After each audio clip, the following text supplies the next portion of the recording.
Fritz, dans cette invitation que le Conseil national t'a formulée et dans ce temps pluriannuel sur ce thème synodal, quelle est ta perception aujourd'hui de ce travail, de cette réflexion sur mission de l'Église et ministère?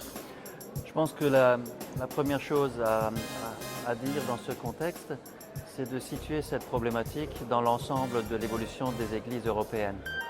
C'est-à-dire que toutes les églises en Europe sont confrontées à une baisse de leurs membres, à une baisse de la fréquentation des cultes, à une baisse de ceux qui disent croire en Dieu et à une baisse de ceux qui se disent religieux. Donc je pense que c'est ce contexte global en fait qu'il faut avoir en tête et qui est un contexte qui s'est mis en place en fait depuis 300 ans.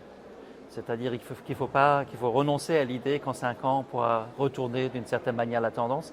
C'est un processus qui est long et qui a ses raisons qui sont elles aussi assez lourdes. Il s'agit de la pluralisation des convictions religieuses et autres. Il s'agit d'une différenciation des différentes fonctions au sein de la société où la religion n'est plus qu'une fonction parmi d'autres.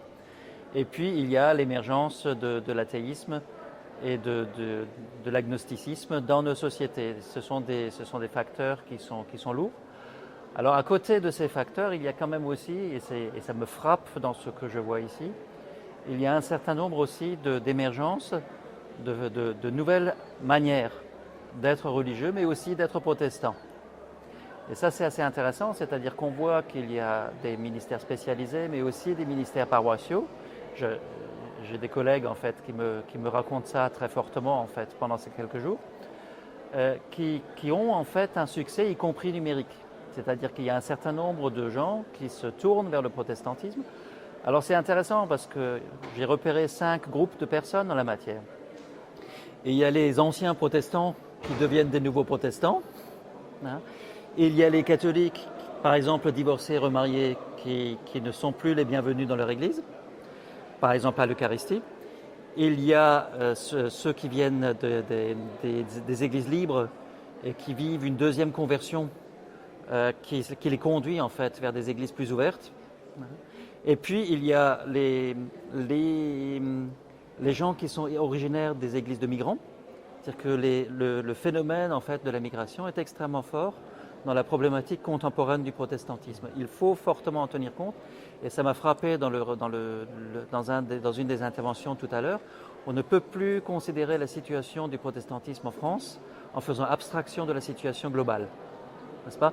C'est-à-dire que ça s'est vu par exemple avec les églises vaudoises, l'église vaudoise en Italie, qui a bénéficié d'une espèce de transfusion sanguine avec plein de migrants méthodistes qui sont venus du Ghana. Et tout d'un coup, en fait, la population a quasiment doublé en modifiant quelque peu la liturgie, ça va de soi.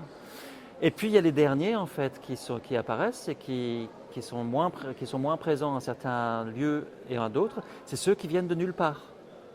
C'est-à-dire qu'il y a aussi tant et tant en fait de nouveaux protestants qui n'ont aucune expérience ecclésiale antérieure. Et je constate en fait que ces 5 populations font en sorte que le protestantisme n'est pas condamné à une espèce de déclin. Ça s'est même vu dans le rapport financier, qu'il y a en fait aussi un certain nombre de frémissements qui permettent de croire que les églises protestantes peuvent avoir un avenir. Ça fait plutôt plaisir de ce côté-là. Ça, je crois que c'est un élément important lors de ce synode. Alors après, comment réagir comme Église ? Ce qui était frappant et important, donc, c'est la dimension justement d'activité hybride de l'Église. Hier soir, tu as évoqué cette question. Quelle est ta définition aujourd'hui de ces églises hybrides et de ces expérimentations qui sont vécues ? Oui, ce qui paraît important, n'est-ce pas, du point de vue à la fois théologique et sociologique, c'est de se rendre compte que la population européenne, ce n'est pas dans une opposition entre croyants et non-croyants. Ces fortes oppositions entre des athées militants et des croyants bien démarqués ne correspondent plus à une réalité aujourd'hui. Nous avons toutes les positions intermédiaires. Les athées convaincus et les chrétiens engagés représentent 2 pôles et entre les deux, il y a toutes les attitudes possibles et imaginables. C'est ce dont il faut bien se rendre compte. Et ça signifie justement que si nous voulons rendre plausible une attitude croyante en Église, nous avons besoin en fait d'offrir des lieux où elle puisse être expérimentée à titre expérimental. C'est-à-dire des situations en fait qui sont à la fois ecclésiales, des activités qui sont à la fois ecclésiales et autres. La diaconie, c'est à la fois de l'Église et c'est du social. La musique d'église, c'est à la fois de l'art et c'est de la religion. Je pense à cette copine à 17 ans qui disait « Moi, je ne crois pas en Dieu, sauf que je chante du Bach ».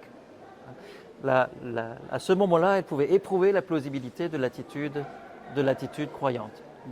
Donc je crois qu'il y a aussi les fêtes paroissiales. Il y a l'accompagnement pastoral qui a une dimension à la fois thérapeutique et ecclésiale. On pourrait multiplier les exemples. En tout cas, il y a cette idée que le protestantisme et le christianisme plus largement peut montrer sa plausibilité, en fait, à travers un certain nombre d'activités qui permettent d'en faire l'expérience.